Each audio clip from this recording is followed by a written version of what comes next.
এই খুব বদনাম করে। র্যাবের কিছু কিছু লোক তো বাড়াবাড়ি করেছে অবশ্যই, এবং সেইটা পরবর্তীতে র্যাবে বাড়াবাড়িটা কমিয়েছে। এবং এই আমেরিকান সরকার আপনার, আমরা নিশ্চয়ই ভয় পাচ্ছি না, আমাদের সরকার নিষেধাজ্ঞা দিয়ে রেখেছে, আমাদের বিরুদ্ধে মিথ্যা মামলা দিয়েছে। We would like to face public, আমাদের কোনো ভয় নাই। রক্তাক্ত গণ অভ্যুত্থানের মুখে এবং তৎকালীন প্রধানমন্ত্রী শেখ হাসিনা ভারতে পালিয়ে যান, আপনি তখন কোথায় ছিলেন? আমি তখন ঢাকায় ছিলাম। আমি বস্তুত নিউ ইয়র্কে ছিলাম। আমি নিউ ইয়র্ক থেকে ঢাকায় 29শে জুলাই ভোরবেলা আপনার পৌঁছি, এবং 5 তারিখে আমি ঢাকাতেই ছিলাম। আমি টেলিভিশনে দেখতেছিলাম যে মাননীয় প্রধানমন্ত্রীকে হেলিকপ্টার করে, বিমানে করে অত্যন্ত সম্মানের সাথে ভারতে পাঠিয়ে দিয়েছেন আমাদের তৎকালীন সামরিক মানে যারা কর্তৃত্বে ছিলেন। কিন্তু সেনাপ্রধান তো বলেছেন যে তিনি এটা জানতেন না যখন তাকে আমি জানি না, আমরা টেলিভিশনে, জাতীয় সব টেলিভিশনেই দেখাচ্ছিল যে উনি হেলিকপ্টার করে ওখান থেকে নামতেছেন গাড়ি থেকে, এবং তারা আরেকটা যাতে উঠলেন। আমরা দেখলাম যে সরকারি ভাবেই এবং দল বল নিয়ে মাননীয় প্রধানমন্ত্রী, তার সভাসদ, মন্ত্রী পরিষদ লোক সব আছেন সাথে, ওরা নিয়ে পৌঁছায় দিচ্ছেন হেলিকপ্টারে, তারপরে ওখান থেকে ভারতে। সুতরাং এইসব যে পালানো তো না, তাকে কোথাও নিরাপত্তা কারণে তারা পৌঁছে দেন, এগুলো পরে তো আমরা টের পেলাম।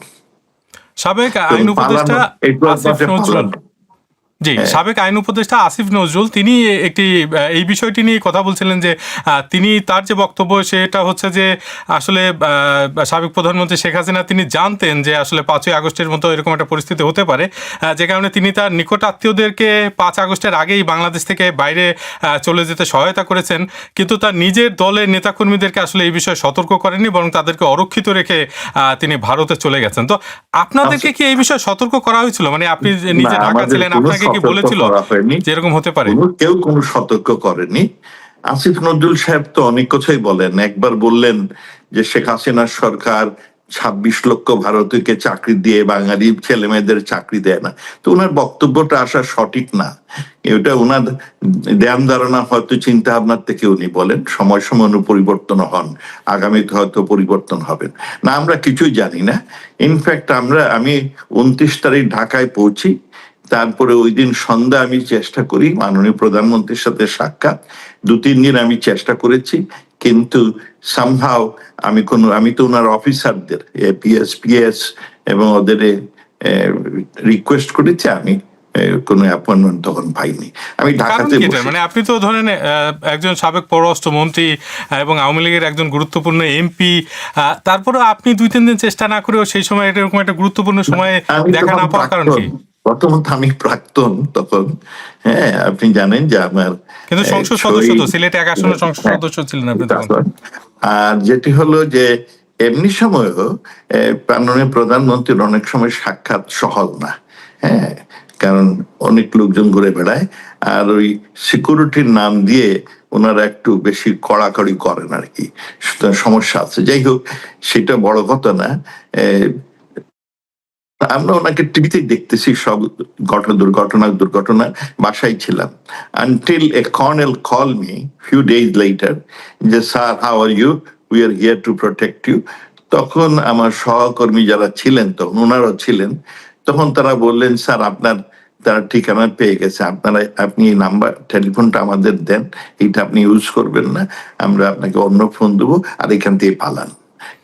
5 আগস্টের পর সেনাবাহিনীর মানে তত্ত্বাবধানে অনেক রাজনীতিবিদ ছিলেন, অনেক সরকারি কর্মকর্তা ছিলেন, পুলিশের সদস্য ছিলেন, আপনি তাদের সঙ্গে ছিলেন না? সেটা আমরা শুনেছি যে সেনাবাহিনীর তত্ত্বাবধানে যা অনেকেই ছিলেন, 126 জনের মতো, এর মধ্যে রাজনীতিবিদ 26 জন ছিলেন। এই 26 জনই এখন জেলে, 1 না 2 জন বোধহয় রিলিজ, বাকি সবই জেলে। আচ্ছা, যারা ছিলেন তারা সবাই এখন জেলে আছেন। নাটকীয় অবস্থান সৃষ্টি করে তাদের জেলে নিয়েছে, সেনাবাহিনী নাটক তৈরি করেছে। আচ্ছা, সেক্ষেত্রে আমার একটা প্রশ্ন যে সেটা হচ্ছে যে মানে একটু আগে আমি যেটা বলছিলাম যে আপনি তো দ্বাদশ জাতীয় সংসদের সিলেট 1 আসনের নির্বাচিত সংসদ সদস্য ছিলেন তখন, এবং আপনার দীর্ঘদিনের কূটনৈতিক এবং রাজনৈতিক পরিচয় রয়েছে। তারপরেও আপনি পালিয়ে থাকার প্রয়োজনীয়তা কেন অনুভব করলেন না? মানে আপনার কাছে কেন মনে হলো যে আপনার পালিয়ে থাকতে হবে, আপনার কারণ এরকম একটা আমাকে তো আমার পরিবার থাকার পরও? সহকর্মীরা বলল, কারণ তখন আমি তো যেতে চাইনি, আমি কোনো অন্যায় করিনি, আমি কোনো কাউকে জেলে ঢুকাইনি, আমি কখনো কোনো দুর্নীতি করিনি। So I was reluctant to leave my home. আর আমি বহুদিন পরে 38 বছর বিদেশে থেকে স্বদেশে গেছি, পুরো আপনার বয়স, পুরো জীবনটা ওখানে শেষ করার জন্য। কিন্তু আমাকে আমার সহকর্মীরা খুব জোরাজুরি করলেন, স্যার এখান থেকে পালান। তারপরে পালানো শুরু হলো। সেইটা কাহিনী একটা সুন্দর সিনেমা হবে বলে আমি বলেছি। এই এই একটা বিরাট অভিজ্ঞতা। সুতরাং আপনি কি আমাদেরকে একটু সংক্ষেপে বলতে পারেন, কারণ আসলে অনেক দর্শক আপনার এই ভিডিওটি দেখবে, সাক্ষাৎকারটি দেখছেন, তো একটু যদি আপনি বলেন যে কিভাবে আপনি মানে এখন আপনি কোথায় আছেন এবং সেখানে কিভাবে গেলেন বাংলাদেশ থেকে? আমার কিছু বিদেশি সহকর্মীও আমাকে রিকোয়েস্ট করেছেন যে আপনার এই পালানোর কাহিনী আমরা শুনতে চাই, কারণ তাতে আমরা বুঝবো বাংলাদেশে কি ভয়াবহ অবস্থা সৃষ্টি। আমি সেটা লিখেছি, 255 days in captivity। হ্যাঁ, সো ওগুলো আর বলে লাভ নাই, এগুলো সামহাউ আই ম্যানেজড ইট। আমি এই পালান 6টা ফোন চেঞ্জ করেছি, কারণ ফোন চেঞ্জ করলে কেমন করে তারা পেয়েও যান। হ্যাঁ, আমি বিভিন্ন বাসায় ভাড়া নিয়ে থেকেছি। আপনি এখন কোথায় আছেন? আমি এখন আমেরিকা আছি। মানে কিভাবে গেলেন বাংলাদেশ থেকে এই মানে এটা অনেক লম্বা কাহিনী, এটা বলে লাভ নাই। It was not easy and it was good, আমার জন্য এক বিরাট experience, great escape from Bangladesh. বহু ভাবে আমার ওয়াইফ, আমরা সবাই ছিলাম নিউ ইয়র্কে, আমার ওয়াইফ যান নাই। আমি 29শে জুলাই ঢাকায় যাই, উনি এখানে ছিলেন। হ্যাঁ, ওনার কিছু ট্রিটমেন্ট ছিল। সো শি স্টেড ব্যাক, এবং ওরা বলছিল যেও না। আমি চলে গেলাম দেশের জন্য, গিয়ে ঝামেলায় পড়ে গেলাম। হ্যাঁ, আপনি যখন মানে পররাষ্ট্রমন্ত্রী, তখন তো 2019 সালের জুলাইয়ে আপনার একটা মন্তব্য, সেটা এখনও অনেকে নানা রকম রেফারেন্স হিসেবে ব্যবহার করেন, যে বাংলাদেশ ভারত প্রসঙ্গে আপনি বলেছিলেন কোট আনকোট, দুই দেশের সম্পর্ক অত্যন্ত মধুর, এটা অনেকটা স্বামী স্ত্রীর সম্পর্কের মতো, যদিও কিছু বিষয়ে প্রায় পার্থক্য বা মতবিরোধ তৈরি হয়, তবে সেগুলো দ্রুত সমাধানও হয়ে যায়। তো এই যে আপনার একটা মধুর সম্পর্ক, আপনাকে কি ভারত সহায়তা করেছে বাংলাদেশ থেকে বের হয়ে নিউ ইয়র্ক পর্যন্ত যেতে? আপনার এই যে বক্তব্যটা, এটা আমার না, এটা আমাকে আমার নাম দিয়ে মিডিয়া প্রচার করেছেন। আমি ওইটা কখনো, আমার সহকর্মী যারা ছিলেন তারা বলছেন, স্যার এটা কেউ বাহাবা নেওয়ার জন্য বলছে, আপনি এটার প্রটেস্ট করেন না। তাই আমি কোনোদিন প্রটেস্ট করিনি আর কি তখন। যাই হোক, আর এখন এটা অনেকেই ওই ওদের মিডিয়ার কারণে ওটা ছড়া হয়েছে। না, ভারত এমনিতে আমাকে বাংলাদেশি সরকারি কর্মচারীরা সহায়তা করেছেন বাংলাদেশ থেকে আপনার বের হওয়ার জন্য। বাংলাদেশ থেকে বের হয়ে আপনি কোথায় গেলেন প্রথমে? আমি ইন্ডিয়াতে গেলাম, সেইখানে বিভিন্ন জায়গায় থেকে ফাইনালি আমি নিউ ইয়র্কে এসেছি। এবং ইন্ডিয়ার বিমানবন্দর ব্যবহার করেছেন? মানে বাংলাদেশ থেকে ভারতে যাওয়ার সময় তো আর বিমানবন্দর ব্যবহার করেননি? না, পরে হ্যাঁ, ইন্ডিয়ার বিমানবন্দর ব্যবহার করেছি। সেটা কিভাবে, মানে একটু যদি আপনি বলেন, কারণ ভারতে তো যে কেউ চাইলেই জাস্ট সীমান্ত অতিক্রম করে চলে যেতে পারে না, আর যদি যায়ও, যাওয়ার পরে নিশ্চয়ই ভারতের বিমানবন্দর ব্যবহার করতে পারবে না, যেটা আপনি করেছেন। আমি সেইখানে বৈধতার জন্য একটা সিল লাগে, সেটা আমি সংগ্রহ করেছি। সবাই তাই করে, ইটস নট ভেরি ডিফিকাল্ট। ওইটা সংগ্রহ করার পরে এয়ারলাইন কোম্পানি আমাকে টিকিট দিয়েছে, আর আমার এই নিউ ইয়র্কে আমার ওয়াইফ, আমার মেয়ের জামাই, তারা চার্জ কার্ড দিয়ে আমার টিকিট কিনেছে। আমি তখন চলে এসেছি। এই যে মানে বৈধতার যে সাক্ষ্য, যে স্টাম্প যেটা লাগে, ওইটার প্রক্রিয়াটা কি, যেটা ভারতে আপনি বললেন? ওইটা আমি ডিটেল বলতে পারবো না, আমার ওখানে যারা ছিলেন তারা এটা আয়োজন করেছেন। আর যেহেতু আমার আমেরিকার ভিসা ছিল, so it was no problem. July গণঅভ্যুত্থানে মানবতা বিরোধী অপরাধের দায়ে ফাঁসির দণ্ডপ্রাপ্ত ক্ষমতাচ্যুত প্রধানমন্ত্রী শেখ হাসিনা সম্প্রতি দিল্লিতে সংবাদ সম্মেলন করার সুযোগ পাওয়ায় বেশ চটেছে বিএনপি সরকার। এমনকি আপাতত ভারত সফরে না যাওয়ার সিদ্ধান্ত নিয়েছেন প্রধানমন্ত্রী তারেক রহমান। তো এই বিষয়টি আপনি কিভাবে দেখেন? অনেকটা ছেলে খেলার মতো অবস্থা, ওইটা কোন কূটনৈতিক নিয়মে পড়ে না। আপনার তারিক জিয়া সাহেব অনেকদিন লন্ডনে ছিলেন, আমাদের কিছু বঙ্গবন্ধুর খুনি আমেরিকা কানাডায় ছিলেন, আমরা সেই সরকারকে বলেছি, কিন্তু তাই বলে এই কন্ডিশন আমরা কখনো দেওয়ার কথা চিন্তাও করিনি। আর এটা মনে হয় একটা ছেলে খেলার মতো, যে তুমি এই করো নাই করো। হ্যাঁ, তো আই ডোন্ট নো, আমি এই জন্য এই নিয়ে খুব কমেন্ট করতে পারবো না। ভারত একটা গণতান্ত্রিক দেশ, ওখানে সংবাদ মাধ্যমের স্বাধীনতা আছে। হ্যাঁ, আমরা সেটা বহু বছর ধরে দেখছি, এবং এইটা একটা private group, federation of foreign correspondents association, FCC বলে বোধহয়, তারা আয়োজন করেছে। ভারত সরকার স্বাভাবিকভাবে এই একটা প্রাইভেট গ্রুপকে নিষেধ করবে না, এটা ওর জেনারেশন ওনারা হইচই করেছেন। কিন্তু 2018 সালে কিন্তু এরকম একটা পরিস্থিতি হয়েছিল, আপনার মনে আছে কিনা আমি জানি না, যে খালেদা জিয়ার একজন আইনজীবী, একজন ব্রিটিশ আইনজীবী, তিনি কিন্তু দিল্লিতে একটি সংবাদ সম্মেলন করতে চেয়েছিলেন, এবং তখন আওয়ামী লীগ সরকার, মানে আপনার সরকার, সেটার প্রতিবাদ জানিয়েছে, এবং সেই ব্যক্তিকে আসলে ভারতে প্রবেশই করতে দেওয়া হয়নি। কিন্তু এবার দেখা যাচ্ছে যে বাংলাদেশের বিএনপি সরকারের আপত্তি সত্ত্বেও শেখ হাসিনার সংবাদ সম্মেলনটি আসলে করা গেছে দিল্লিতে। যে ঘটনা বলছে আমি জানি না সেটা, 18 সালে সরকারের সাথে আমি তখনও ছিলাম না, যাই হোক। সো বাট ভারতের যে আমাদের দেশে না হয় সরকার সব ব্ল্যাক আউট করতে পারেন, ভারতে এগুলো বোধহয় করা খুব কঠিন। আপনার ইংল্যান্ডেও এগুলো করা কঠিন। কিন্তু এই যে বিএনপি সরকারের সঙ্গে ভারত সম্পর্ক নিবিড় করতে যাচ্ছে, এরকম তো নানা রকম মানে দেখা যাচ্ছে, নানা রকম বক্তব্য, বিশেষ করে যে নতুন যে রাষ্ট্রদূত রয়েছেন ভারতের হাই কমিশনার বাংলাদেশে, দীনেশ ত্রিবেদী, তিনি বারবার বলছেন যে আসলে মানে দুই দেশের সরকার প্রধান সরাসরি বৈঠক করলে দ্বিপক্ষীয় বিভিন্ন সমস্যা ও মতপার্থক্য সহজে সমাধান করা সম্ভব। কিন্তু আপনার কাছে কি মনে হয় যে শেখ হাসিনা ভারতে অবস্থান করার সময়ে বিএনপি সরকারের সঙ্গে ভারত আসলে সম্পর্ক ভালো করতে পারবে? একজন কূটনীতিবিদ হিসেবে আপনি যদি বলেন আর কি। হ্যাঁ, নিশ্চয় করতে পারে। আপনার ধরুন, এই যে তারেক জিয়া সাহেব লন্ডনে বহু বছর ছিলেন, আমাদের সাথে ইংল্যান্ডের খুব ভালো সম্পর্ক উনি থাকা অবস্থায়। আপনার আমেরিকা এবং কানাডায় খুনিরা ছিল, কিন্তু তাদের সাথে আমাদের খুব সুসম্পর্ক ছিল। এই একটা কারণ আমাদের ডিপ্লোম্যাটিক ওয়ার্ল্ডে একটা ইস্যুর প্রতি কোনো সম্পর্ক না, মাল্টিফেসেটেড, বহুপাক্ষিক সম্পর্ক, একাধিক বিষয় আমাদের, এবং সেটা দেশের স্বার্থ বিষয়। কোনো ব্যক্তি এই ধরনের আপনার কি বলবো, মানে বাহাবা পাওয়ার ইস্যু নিয়ে সম্পর্ক না।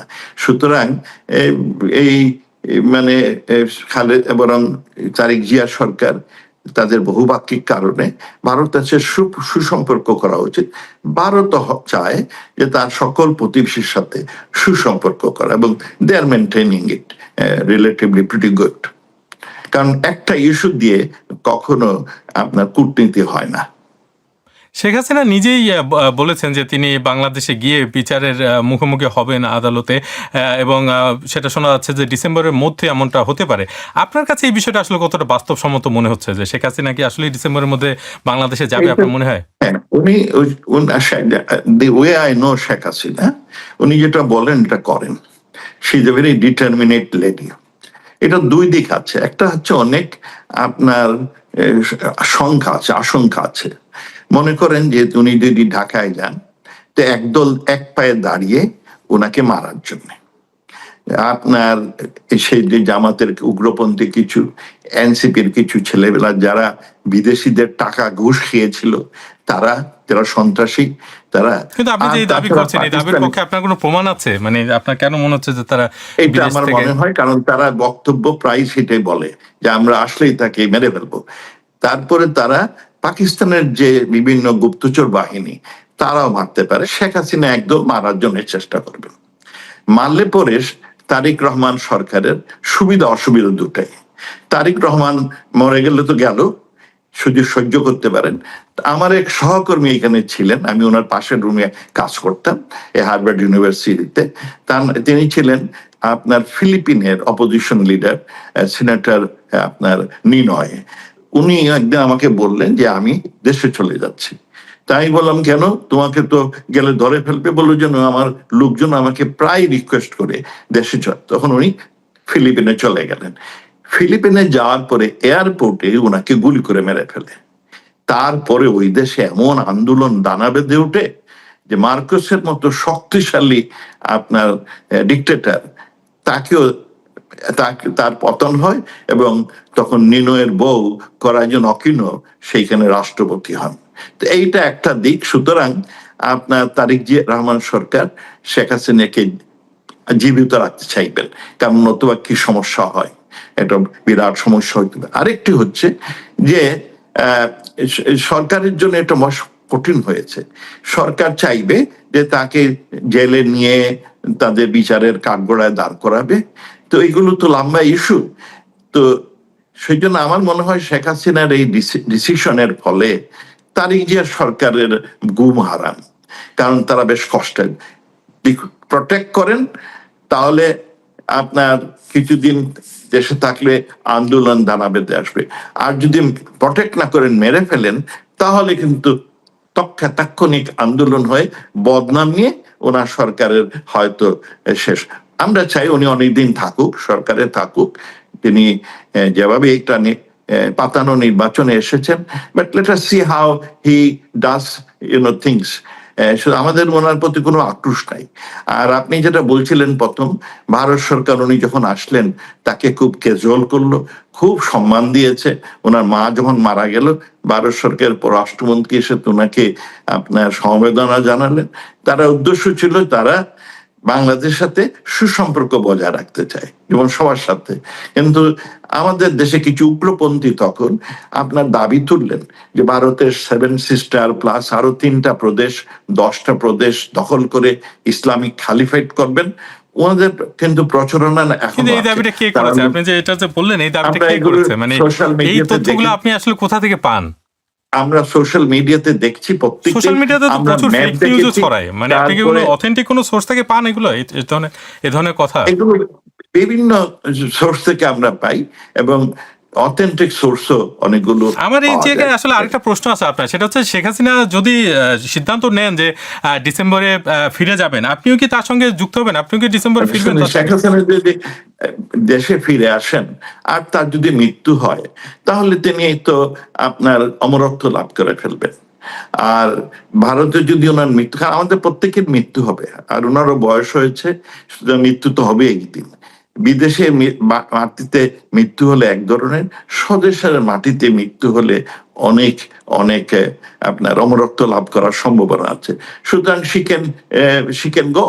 এবং আমার মনে হয় যে তখন বিভিন্ন লোকজনও যাতে এরকম লোকরে না মারা হয়, কারণ দেশে একটা তো অরাজকতা, এই অরাজকতা যদি, কারণ তারেক জিয়া সাহেব চাইবেন দেশের স্থিতিশীলতা হোক, তারেক জিয়া চাইবেন দেশে। বুঝতে পারছি, আপনি ইতিমধ্যে এটা বলেছেন। আমার প্রশ্নটা ছিল যে শেখ হাসিনা যদি ফেরেন, আপনিও কি তার সঙ্গে ফিরবেন কিনা? আমি জানি যে আমাদের সহকর্মী অনেকেই, আমি জানি না কে কে ফিরবে, অনেকেই তখন স্বদেশে ফিরবে, এবং তারা গিয়ে সারেন্ডারও করবে। একজন দর্শকের একটি প্রশ্ন নেই, তার নাম আয়েশা আক্তার, তিনি একজন পেশাজীবী। পররাষ্ট্রনীতির ক্ষেত্রে তো বিষয়টি এমন যে দুটো দল নয়, দুটো দেশের মধ্যে সম্পর্ক থাকবে, পারস্পরিক সম্পর্ক। কিন্তু আপনাদের পরিপ্রেক্ষিতে যেটি হলো সেটি হচ্ছে জনগণের ভাষ্যমতে দুটি দল হয়েছে, দুটি দেশ কিন্তু একত্র হয়নি, দুটি দল কিন্তু সম্পর্ক গঠন করেছে।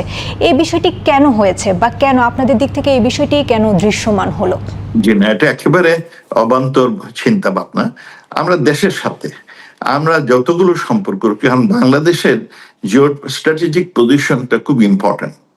আর বিশেষ করে আমার দেশের অবস্থা, আমার দেশে প্রতি বছর প্রায় 21 লক্ষ নতুন ছেলেপেলে চাকরির জন্য আসে।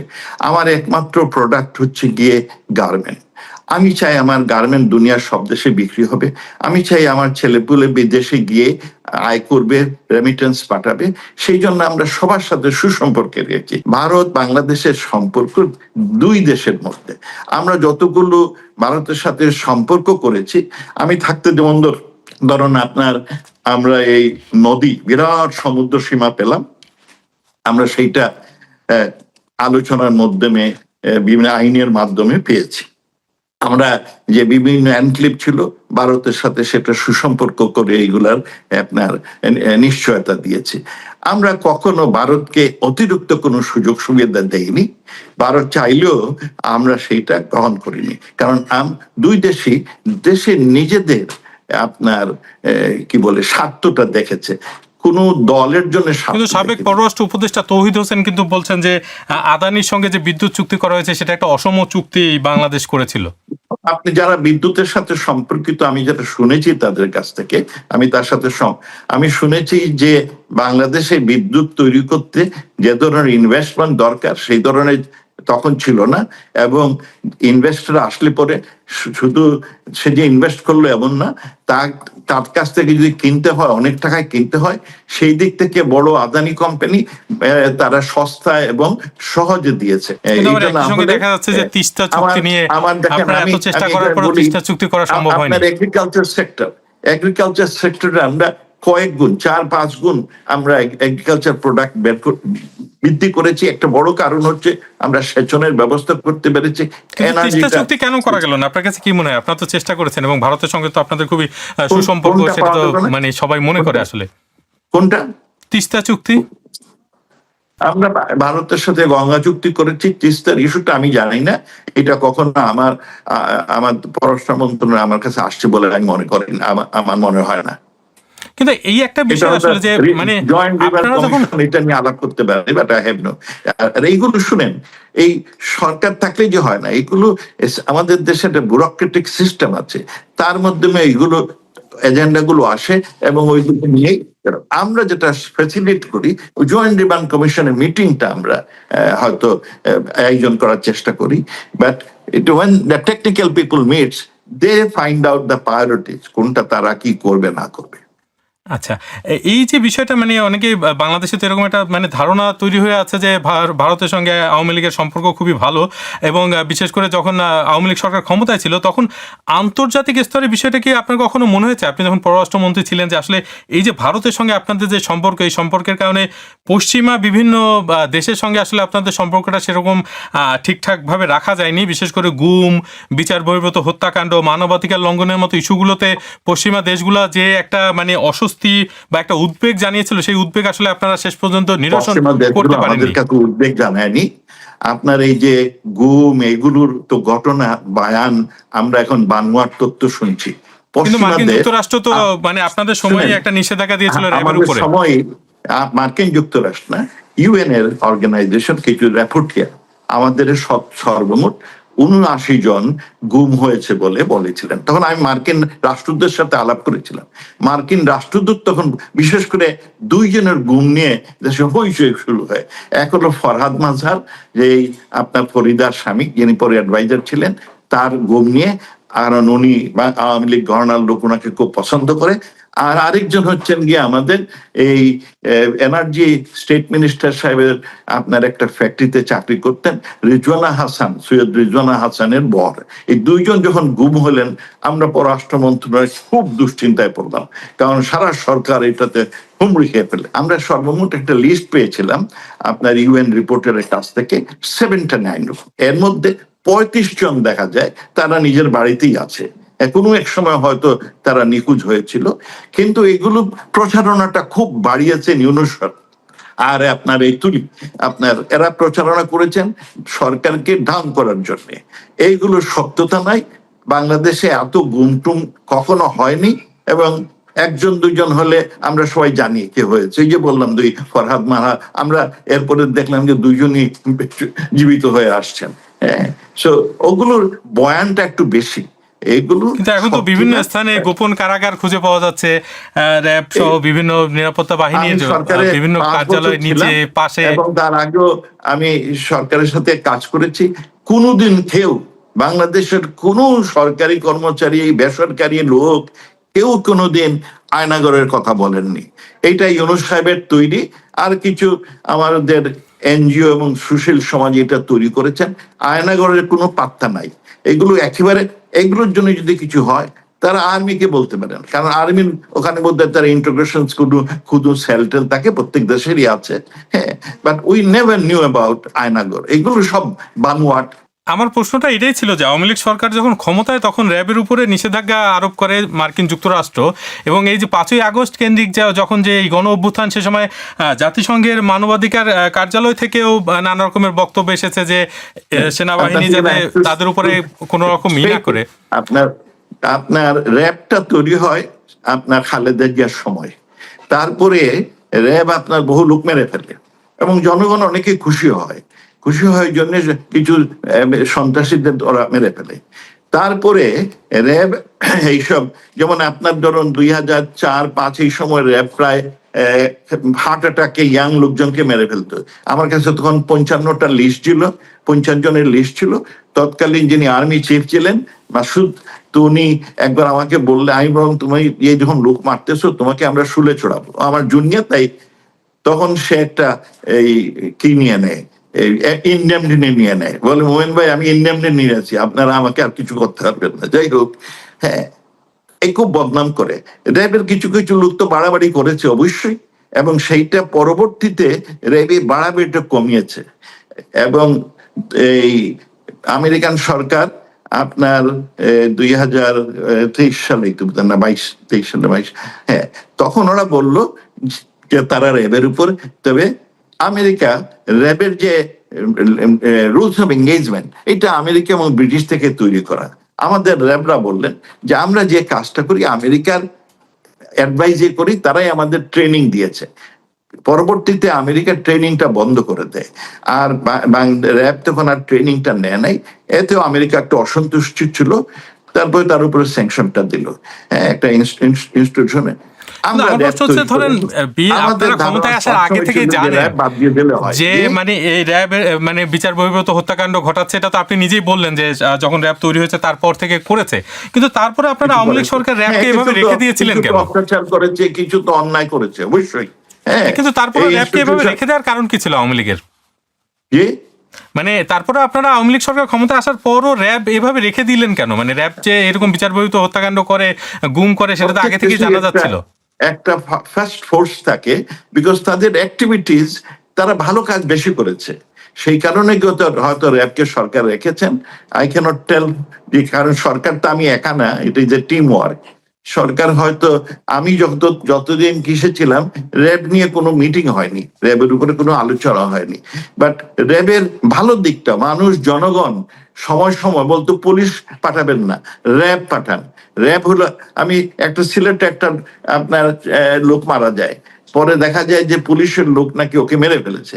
তারপরে আমরা ওইটা ইনকোয়ারি পিবি কিনা পুলিশ ব্যুরোকে দেওয়া হলো ইনভেস্ট। ওখানকার যিনি মারা গেছিলেন তার মার সাথে আমার দেখা হয়, উনি বললেন যে হ্যাঁ আপনি বরং র্যাবকে পাঠান। র্যাবের প্রতি মানুষের বিশ্বাস অনেক বেশি ছিল। সো ভালো মন্দ দুটোই আছে, এবং সেইটা হয়তো আমরা সেইখানে এই ভালোর দিকটা বেশি শোনার পরে যারা চার্জে ছিলেন তা পরিবর্তন করেননি। কিন্তু মানবাধিকার কর্মীদের দাবি হচ্ছে যে র্যাব আসলে রাজনৈতিকভাবে ব্যবহারের বেশ ভালো একটা মানে উপায়, যে কারণে সব সরকারই আসলে র্যাবকে রেখে দিতে চায়, কিন্তু যখন বিরোধী দলে থাকে তখন দেখা যায় যে র্যাব তাদের উপরেই মানে তাদের বিরুদ্ধে যাচ্ছে আর কি র্যাবের ব্যবহার। আবার যখন সরকারে আসে তখন তাদের এটা দরকার হয়। তাদের মধ্যে কিছুটা সত্যতা আছে অবশ্যই, তবে অনেক সময় বাড়াবাড়িও হয়, বুঝছেন। হ্যাঁ, সত্যতা তো আছেই, আর সরকার তো আপনার তুলসী পাতা না। আমি যে বিষয়টা আপনার কাছে জানতে চাচ্ছিলাম যে টানা 15 বছর ক্ষমতায় থাকার পর আওয়ামী লীগের যে হঠাৎ এই যে পতন হলো, এই পতনের পেছনে কারণগুলো আপনার কাছে কি মনে হয়? আমি ঠিক জানি না। একটা হচ্ছে যে দেশ খুব উন্নতি করতেছিল, অনেকগুলো দেশ। আমি যখন বিদেশে অনেকের সাথে বাংলাদেশের এই অভাবনীয় সাফল্য, হ্যাঁ, টানার 6.8%, highest, one of the highest in the world, পৃথিবীর 3টি বেস্ট পারফর্মিং ইকোনমির মধ্যে বাংলাদেশ। তখন অনেকে ইউরোপিয়ানরা বলতো তোমরা তো উন্নত হয়ে যাবে, উন্নত হলে তোমরা তো আমাদের সাহায্য চাইবে না। হ্যাঁ, তাদের কাছে একটা ওয়ারি অনেকের কাছে ছিল যে বাংলাদেশ উন্নত দেশ হয়ে গেলে আমাদের কাছ থেকে তো আর সাহায্য টাহ্য চাইবে না, এই জন্য একটা অনেকের ধারণা ছিল। ইটস এ মাইল্ড অ্যাপ্রোচ, যে তোমরা বেশি ভালো করে ফেলতেছ, এটা একটা সমস্যা। আর আমরা উন্নয়ন নিয়ে বেশি মাথা, তারপরে ষড়যন্ত্র কে কি করছে জানি না। আমরা শেখ হাসিনার দুটো মেইন অবজেক্টিভ ছিল, একটা তিনি দেশের উন্নয়ন করবেন, 2041 সালের মধ্যে বাংলাদেশকে বিদেশির মতো করবেন, যে মানুষের জীবনে নিশ্চয়তা দিবেন, একটু উন্নত সমৃদ্ধশালী স্থিতিশীল অর্থনীতি। আরেকটি হচ্ছে দারিদ্র বিমোচন, সেই জন্য উনি সবচেয়ে বেশি এমফেসিস দিয়েছেন এবং দারিদ্র দূরও করেছেন। কোথায় 42% ছিল, সেইটা 18%, আর অতি দারিদ্র তিনি 5.6% নিয়ে আসছেন। সংজ্ঞা মতে 5%-এর নিচে হলে দেশ দারিদ্র মুক্ত হয়। আমরা চেয়েছিলাম 2030 সালের মধ্যে ক্ষুধামুক্ত বাংলাদেশ করব। যাই হোক, আমাদের স্বপ্ন পূরণ হয় নাই। শেখ হাসিনা থাকলে হয়তো হতো, এখন তো তলানিতে চলে যাচ্ছে। এই যে মানে 24-এর গণ আন্দোলনের সময় যে শত শত শিশু, তরুণ, কিশোর, যুবক এই যে যাদের প্রাণহানি হলো, এই জন্য কি আওয়ামী লীগ এর ক্ষমা চাওয়া উচিত? আপনার কাছে কি মনে হয়? এই অত যেটা আপনি নাম্বার পেয়েছেন এই 1400, এগুলো সব তো বানোয়ার। আমি প্রথম আলো, আমি আসলে 1400 বলিনি, আমি বলেছি শত শত। মানে না, এত লোক তো মরে নাই। আপনার এদের তথ্য অনুযায়ী বাংলাদেশের সরকার বিরোধী পত্রিকা সমকাল, প্রথম আলোর, ডেইলি স্টার, আমি প্রত্যেকদিন কয়জন মারা গেছে ওরা হিসাব দিত। আমি ওদের অ্যাড করে দেখলাম যে 16ই জুলাই থেকে আপনার 5ই অগস্ট সর্বমোট 329 জন মারা গেছে। আর 5 আমি জানি না আপনি আসলে কিভাবে হিসাব করেছেন, কিন্তু বাংলাদেশের মুক্তিযুদ্ধ মন্ত্রণালয় থেকে জুলাই শহীদের যে তালিকা, সেখানে কিন্তু নিহতের সংখ্যা বলা হচ্ছে 843 জন। আর জাতিসংঘের যে জাতিসংঘের অনুসন্ধানে তারা বলছে 1400 জনের মতো হতে পারে মারা গেছেন। আর পুলিশ সদর দপ্তরের একটি পরিসংখ্যান আছে যেখানে বলা হচ্ছে 44 জন পুলিশ সদস্য নিহত হয়েছেন। সরকার যেটা রিপোর্ট দিয়েছেন 834 জন, সেইটা 1 জুলাই থেকে 15ই অগস্ট পর্যন্ত যতজন মারা গেছে, এর মধ্যে কেউ অ্যাক্সিডেন্টে মারা গেছে, কেউ সাপের কামড়ে, কেউ পানিতে পড়ে, কেউ নর্মাল মৃত্যু হয়েছে। আর এই 834 জন থেকে আবার একবার দেখা গেল যে 51 জন জীবিত হয়ে আসছে, আরেকবার দেখা গেল 21 জন। এখনো প্রতিদিন দেখি অমুক ক্লেম করে যে আমি জীবিত। এইটা যেহেতু সরকার অনেক টাকা টুকা দিবেন, তাই মতলববাজরা তাদের এই জুলাই হত্যাকারী হিসেবে অনেকেই, শুধু নাম্বারটা ইজ নট রাইট। ইউএন এর প্রাথমিক রিপোর্ট যেটা ঢাকার থেকে প্রথম যেটা করে, তারা তখন বলেছিল 650, এবং বলেছিল এর বড় সংখ্যক হচ্ছে মানে আন্ডার এজ লোকজন।